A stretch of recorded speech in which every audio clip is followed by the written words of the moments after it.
समय भागता जरूर है पर अपनी परछाई पीछे छोड़ जाता है। Nathaniel Hawthorne. समय क्या है? समय का निर्माण कैसे होता है? गुरुत्वाकर्षण के प्रभाव से समय धीमा कैसे हो जाता है? प्रकाश की गति से चलने वाले लोगों के लिए समय धीमा क्यों हो जाता है? क्या समय एक आयाम यानी डायमेंशन है? आइए ऐसे ही कुछ सवालों के जवाब जानते हैं। अरस्तु ने अनुमान लगाया था कि समय गति का प्रभाव हो सकता है, लेकिन उन्होंने यह भी कहा था कि गति धीमी या तेज हो सकती है, लेकिन समय नहीं।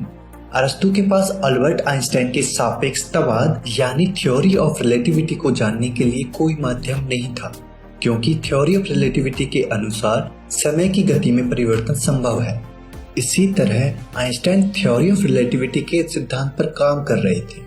तब उन्होंने क्रांतिकारी प्रस्ताव रखा कि द्रव्यमान के प्रभाव से समय की गति धीमी या तेज हो सकती है, लेकिन उस समय आइंस्टाइन नहीं जानते थे कि ब्रह्मांड का विस्तार हो रहा है। ब्रह्मांड के विस्तार की खोज एडविन हब्बल ने थ्योरी ऑफ रिलेटिविटी सिद्धांत के प्रकाशित करने के 13 सालों के बाद की थी। अगर आइंस्टाइन को ब्रह्मांड के विस्तार होने का ज्ञान होता तो वो इसे थ्योरी ऑफ रिलेटिविटी में जरूर शामिल करते। वैसे समय एक वास्तविक घटना है जिसकी वजह से परिवर्तन की प्रक्रिया लगातार चलती रहती है। समय गति की वजह से ही स्पष्ट होता है। हम दिन प्रतिदिन बूढ़े होते जा रहे हैं, यह समय की गति की वजह से ही हो रहा है। समय एक महत्वपूर्ण पहलू है। परमाणु स्तर पर अणुओं की गति की उपस्थिति, जैसे कि फोटोन की परमाणु स्तर पर गतिविधि।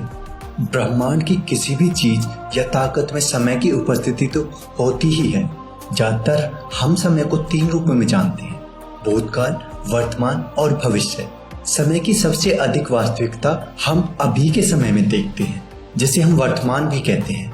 लेकिन वर्तमान में कोई भी चीज देखने या अनुभव करने से पहले ही वो भूतकाल हो जाती है। वर्तमान एक छोटा सा पल है जो हर जगह हो रहा है। वर्तमान भूतकाल से लेकर भविष्य की सीमा रेखा पर एक छोटे से बिंदु के समान है, जो भूतकाल से आगे बढ़कर भविष्य की तरफ बढ़ता चला जा रहा है।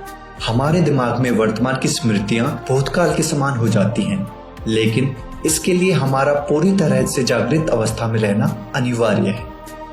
वर्तमान को छोड़ हम भूतकाल और भविष्य को माप सकते हैं, जैसे कि कोई ऐतिहासिक घटना या किसी शादी के फंक्शन को हम किसी रिकॉर्डिंग डिवाइस में संग्रहित कर सकते हैं। इस तरह भविष्य एक बिना रिकॉर्ड की गई टेप की तरह है और भूतकाल रिकॉर्ड की गई टेप की तरह। भविष्य हमारे दिमाग में स्टोर भूतकाल के अनुभवों की वजह से बनी हुई छवि की तरह है। समय की अनुभूति भूतकाल, वर्तमान और भविष्य के रूप में हमारे दिमाग में एक भ्रम पैदा करती है। समय का सटीक अनुभव हमें तब तक नहीं हो सकता जब तक उसे भूतकाल या भविष्य से मापा ना जाए।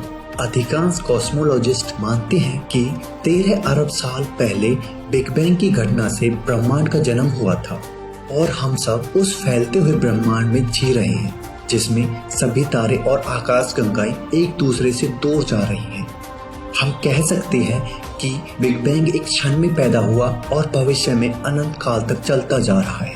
ब्रह्मांड का अनंत भविष्य उसके जन्म के समय बिग बैंग के समय ही शुरू हुआ था। जब हम अपनी पसंद का काम करते हैं तब समय जल्दी से निकल जाता है, और जब हमारा मन किसी काम को करने में नहीं लगता तो उस काम को करने में हमें समय बहुत लंबा लगने लगता है। समय हमें इस घटना को समझने में बहुत ही कठिनाइयां पैदा कर रहा है। हम समय में डूबते जा रहे हैं, लेकिन समय के बारे में हम कुछ भी अच्छी तरह से नहीं समझ पा रहे हैं। समय एक ऐसी चीज हो सकती है जो हमारे सोचने समझने की शक्ति से भी परे है।